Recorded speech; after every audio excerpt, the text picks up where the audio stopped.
You just saved your first $1,000. Congratulations.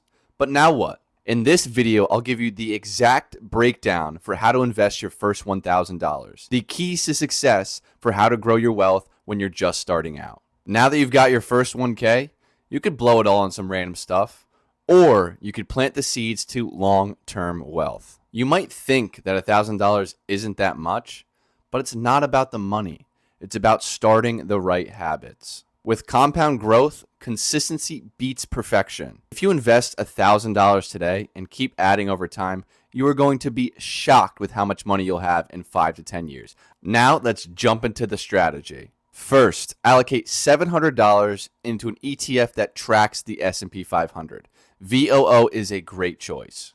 This gives you exposure to 500 of the biggest and most successful US companies, instantly diversifying your money across a wide range of successful industries. Historically, the S&P 500 gives about an 8 to 10% return. This may not sound like a lot, but this is a long-term growth play. Next, I would put $100 into a dividend-focused ETF like SCHD. Why?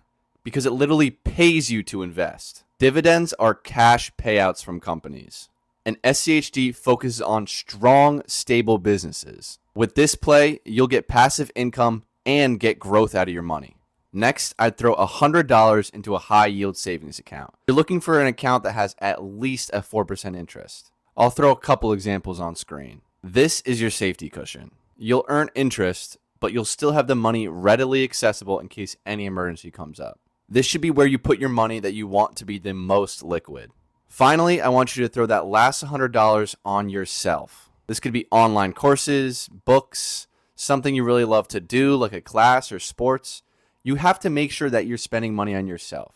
There's no point in having all this money if you don't ever get to enjoy it. Spending money on yourself is also important to upkeep your health. You should be spending money on a gym membership. You should be spending money on healthy food. You should be ensuring that you are becoming the best version of yourself. This money can also be spent on just increasing your skills, increasing your knowledge base. Spend money on things that no one else can take away from you.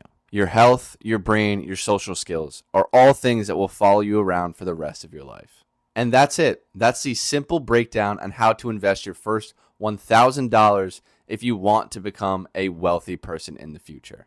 You can feel free to play with the ratios yourself. If you're more risky, maybe more money into VOO or individual stocks. If you're less risky, more money into the high yield savings account and SCHD. There's definitely a balance you can find, and it's unique for every person. The most important thing is that you start now. Time is your greatest asset. If you can get behind your money, let it compound, you will be enjoying wealth in your later years. I promise you that. So here's my recap of how I would invest my first $1,000. $700 into VOO, $100 into SCHD, $100 into a high yield savings account that has at least a 4% interest rate, and then finally, the last $100 on yourself. Personally, I choose that on a men's soccer league. Stay active, have some fun, chill with the boys, enjoy life outside. If you got value from this, like, subscribe, and follow along. My name's Jack, and I love talking about this stuff.